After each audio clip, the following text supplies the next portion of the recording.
Друзья, если у вас нет возможности, времени, желания, сил читать рассказ Эрнеста Сеттон Томпсона «Тито», смотрите это видео. Это история о самке шакала, которая научилась спасаться от людей. События происходят в штате Дакота, США. Итак, все началось с маленького камешка. Этот камешек лежал на дороге и в одну жаркую ночь попался под ноги лошади, на которой ехал пьяный пастух Джек. Джек слез, чтобы посмотреть, обо что споткнулась лошадь. С пьяну он выпустил поводья из рук, и лошадь ускакала. Тогда пастух понял, что лошади ему не догнать, улегся под кустом и заснул. Утром по дороге вдоль ручья шла старая самка шакала. В зубах она несла кролика для своих детенышей. Скотоводы в этой местности давно вели войну с шакалами. Их осталось очень мало. Использовали капканы, ружья, яд, собак. Самка знала, что там, где ходят люди, для нее ничего хорошего не будет. Потому шла подальше от человеческих троп и пришла к пещере, где ее ждали шакалята. Они сразу бросились на кролика. Когда Джек проснулся, то увидел самку шакала, а затем с холма и всю ее семью. И сразу в голове заработал калькулятор. За каждого убитого шакала полагалась хорошая премия. Джек достал револьвер, прицелился и выстрелил. Самка упала. Малыши бросились назад в пещеру. Тогда Джек подпер вход камнями и ушел. Малыши скулили в темноте. Они целый день ждали маму, не зная, что она никогда больше не придет к ним. Вечером кто-то стал убирать камни. Это были два мужика. Ударами лопаты они убивали зверят, а потом кидали их в мешок. Малыши вели себя по-разному. Кто-то визжал, кто-то рычал, кто-то пробовал кусаться. Седьмой лежал с полузакрытыми глазами, типа спрятался. Почему-то мужики не стали его убивать. Один из них сказал, что возьмет его детям на ферму вместо щенка, пусть играются. Шакала бросили в мешок к мертвым братьям. Когда его достали оттуда, он оказался перед глазами радостных детей. Мексиканец, который был в это время на ферме, объяснил детям, что это не собака, а койотито, то есть маленький койот, степной шакал. Звереныша стали звать койотито, а потом и вовсе Тито. Оказалось, что Тита была самкой, ела все, что давали, людей боялась. Среди детей фермера был 13-летний мальчик Линкольн, он был жестоким гаденышем. Подобно пастухам он тренировался кидать лассо. В качестве жертвы была Тита. Со временем она наловчилась избегать попадания. Тогда Линкольн поставил капкан перед ее конурой. Конечно же, Тита попала в него лапой. После этого она уловила запах стали и больше не попадалась в капканы Линкольна. Однажды цепь, на которой она сидела, распалась, и Тита потихоньку стала уходить от конуры. Ее заметили и выстрелили дробью. Так Тита поняла, что нужно бояться и ружей. Следующей наукой был яд. Этот дебил Линкольн раздобыл стрихнин и дал его Тита в куске мяса, а потом стоял и смотрел, что же будет. Тита понюхала мясо, почувствовала запах мяса, человека и еще чего-то неизвестного. Ну и ладно, проглотила. У Тита заболел живот, начались судороги. Она смогла отрыгнуть отравленное мясо. После этого Тита запомнила и запах яда. Спустя какое-то время дальние родственники подарили Линкольну бультерьера. Парень постоянно натравливал собаку на шакала. Тита любила петь, то есть выть. За это ее наказывали, ведь вслед за ней начинали выть все собаки, а иногда и шакалы за холмом. Так прошел год. Тита выросла, стала опытной. Как-то хозяин фермы купил 2 борзых. Он хотел с их помощью уничтожить последних шакалов, которые нападали на его скот. Чтобы испытать их, он решил натравить их на Тита. Ее посадили в ящик и вывезли в степь. Там выпустили на свободу. И сейчас же вслед за ней спустили с цепи борзых.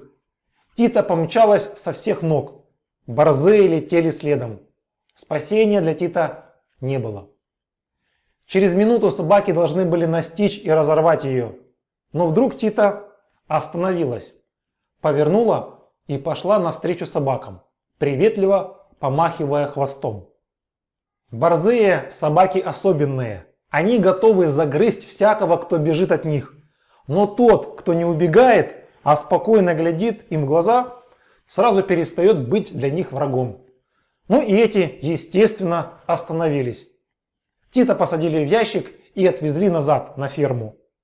На следующий день фермер решил повторить опыт, но на этот раз в компанию к борзым взял еще и бультерьера. Борзых Тита снова обхитрила, а вот Булька схватил ее за шею и стал трясти. Тита неподвижно лежала на земле. Один англичанин, который приехал посмотреть на охоту, попросил разрешения отрезать на память хвост шакала. Он подошел, чиркнул полхвоста. И вдруг Тита завизжала и кинулась бежать. Собаки сразу рванули за ней. И быть беде, если бы собак не отвлек кролик. Кролик и сам спрятался в норе и дал возможность убежать Тита. Так она снова обрела свободу. У каждого дикого животного есть 3 источника познания. Первый источник – это опыт предков, инстинкт, переданный ему по наследству. Второй источник познания – это пример родителей и других взрослых животных той же породы. И третий источник познания – это собственный опыт. В каждом случае есть свои косяки.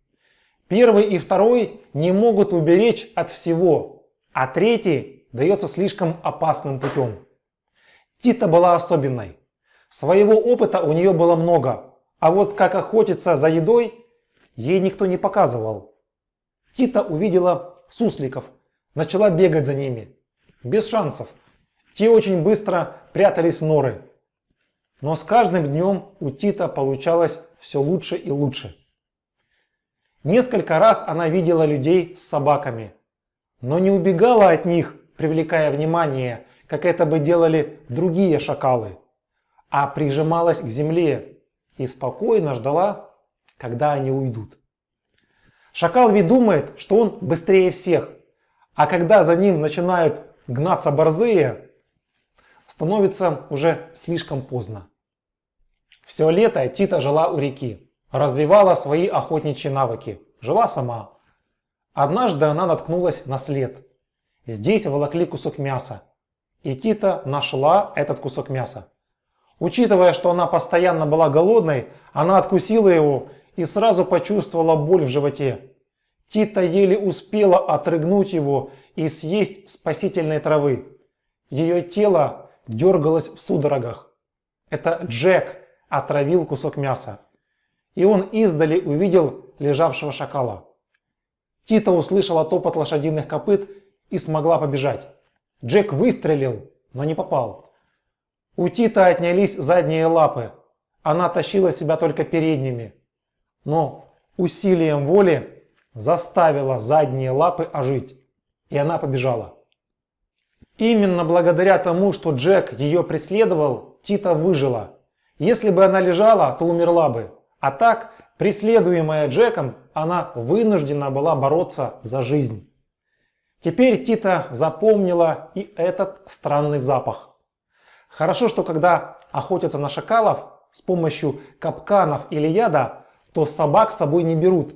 Ведь тогда и собаки могут попасться в капкан или отравиться. Потому Джек был без собаки. К осени Тита уже стала обычным диким шакалом. Однажды лунной ночью после своего воя она встретила другого шакала. Это был крупный самец. Они подружились. Он был почти в 2 раза больше Тита. Он был сильнее, но Тита умнее. И она стала лидером их дуэта. Через месяц к ним присоединились еще 2 шакала. Очень скоро звери поняли, что когда они охотятся без Тита, это намного опаснее. Дело было зимой. У одного соседнего фермера было 20 овец. Стадо стерегла большая собака. Раньше эта собака справлялась с шакалами, но сейчас операцией руководила Тита. Оседланный, это тот самый первый крупный шакал, выманил собаку подальше от стада. А в это время Тита с двумя другими легко разобрались с овцами. Фермер не досчитался 4. Утром он посыпал ядом тела мертвых овец. Тита подошла, понюхала и дала понять своим, чтобы не трогали этих овец. Один шакал не поверил и очень скоро остался лежать мертвым вместе с овцами. За зиму Джеку удалось убить нескольких шакалов из стаи Тита, но и Тита тоже отвечала фермеру. Однажды вечером шакалы завыли вблизи фермы. Все собаки были привязаны, кроме одного бультерьера. Он побежал на вой и скоро вернулся ни с чем. Тогда шакалы еще раз завыли, и Булька снова побежал. Больше он не вернулся. Шакалы поняли, что он один, и заманили его в ловушку. Люди догадались, что это Тита расправилась со своим старым врагом. Линкольн был взбешен. Весной стая распалась на пары. Дичи было много, потому нужды охотиться вместе не было. Тита осталась с оседланным. Они нашли себе нору, чтобы там развести потомство. Однажды Тита пыталась поймать маленькую антилопу, но к ней на помощь прибежала мать и чуть не проломила Тита череп. После этого желание охотиться на антилоп пропало навсегда. У Тита была странная привычка носить в зубах несъедобные предметы, а потом их выбрасывать. Это мог быть чей-то рог или обувь человека. Однажды она взяла в зубы отравленный кусок мяса и отнесла его далеко-далеко. Фермеры выпустили собак и вскоре нашли их мертвыми. После этого был издан закон, запрещающий травить шакалов ядом. Тита много раз пыталась поймать одного большого суслика. Он был самым главным среди других сусликов и самым большим. Потому его всегда окружали другие суслики. Тита никак не могла поймать его. Однажды она подняла выброшенное из телеги яблоко, отнесла его к норке того суслика и легла наблюдать. Суслик вылез, увидел яблоко и захотел попробовать его. Яблоко покатилось, и беспечный суслик пошел за ним. Это были последние секунды его жизни. Пришла весна. У Тита появились детеныши. Их было 9. Теперь Тита заботилась не только о себе. Наступило лето. Детеныши росли. Тита была счастлива. Пастух Джек занялся разведением домашней птицы. Купил 12 индюшек. Со временем стал замечать, что их становилось меньше, пока не остался один индюк. Джек решил наказать вора. Лучшим временем для охоты было лето, потому что можно было заметить, как шакал несет еду своим деткам. Джек ложился на какой-нибудь пригорок и днями то наблюдал в подзорную трубу, то спал. Однажды он заметил оседланного, который в зубах нес большую птицу, индюка. Но найти нору с детенышами Джек не смог. Тогда он взял с собой курицу и понес к тому месту, где видел оседланного. Он привязал ее и стал ждать. В этот день на охоту вышла Тита. Она сразу заметила белую курицу и подумала, что что-то здесь не так. Огляделась и заметила дымок. Потом Тита нашла стоянку человека. Там была лошадь и его вещи. Слишком близко человек от норы. Не к добру это, подумала Тита. На следующий день Джек там же привязал курицу. На этот раз ее увидел оседланный. Он схватил курицу и понес ее домой. Джек по следу из перьев пошел за шакалом, но до норы не дошел. В это время Тита возвращалась с охоты и несла в зубах сороку. Она почуяла следы Джека и пошла по ним. Поняла, что следы ведут к ее норе. Оставила сороку в кустах и мигом побежала дальше. Тита увидела Джека недалеко от норы. Она решила выманить его на себя, думая, что человек пойдет по ее свежим следам. Ага. Тита завыла, выманивая Джека на себя. Он понял, что это воет мать. Значит, ее детки где-то рядом. Было уже темно, потому Джек решил вернуться завтра утром и закончить начатое дело. Оседланный думал, что опасность миновала, а вот Тита так не думала. Слишком хорошо она узнала людей. Перед сном Джек слышал вой 2 шакалов. Он улыбнулся и уснул. Но шакалы выли не зря. Они хотели проверить, есть ли с человеком собаки. Ответного лая не было. Значит, и собак с Джеком не было. Тита дождалась, когда огонь совсем потухнет. Она подошла к лошади. Лошадь заволновалась. Она натянула веревку, которой была привязана. Тогда Тита перегрызла ее, и лошадь оказалась на свободе. Но никуда не убежала. Шакалы походили вокруг. Забавы ради разорвали уздечку. Взяли мешки с салом и мукой и отнесли их далеко, а потом закопали.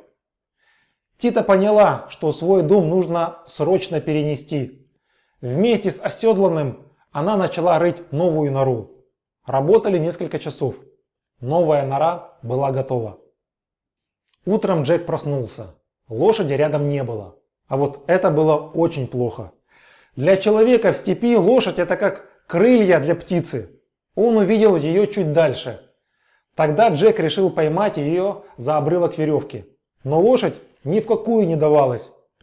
Они вышли на дорогу к ферме и пошли к ней. Только пройдя 7 миль, Джек смог завладеть лошадью. Они вернулись на ферму. Джек был в гневе.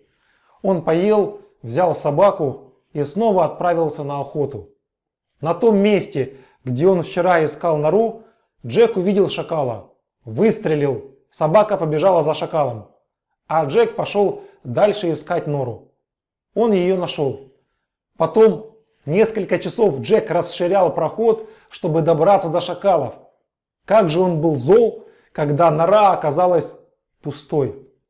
Вернее, не совсем пустой. Он нашел голову своего индюка. Новая нора находилась где-то в 2 милях от старой. Детей в зубах Тита переносила сама, а оседланному их не доверила. Отдыхать было некогда. Тита намотала около 30 миль, пока около полудня не взяла последнего детеныша. На холме показался Джек с собакой. Собака сразу побежала за шакалом, а Джек начал стрелять из револьвера. Он не попал. А вот собака приближалась. Ведь она была свежей, а Тита очень уставшей. Тем более с детенышем в зубах. А потом он выпал в траву. Тита была гораздо меньше собаки. Она встала между ней и своим детенышем.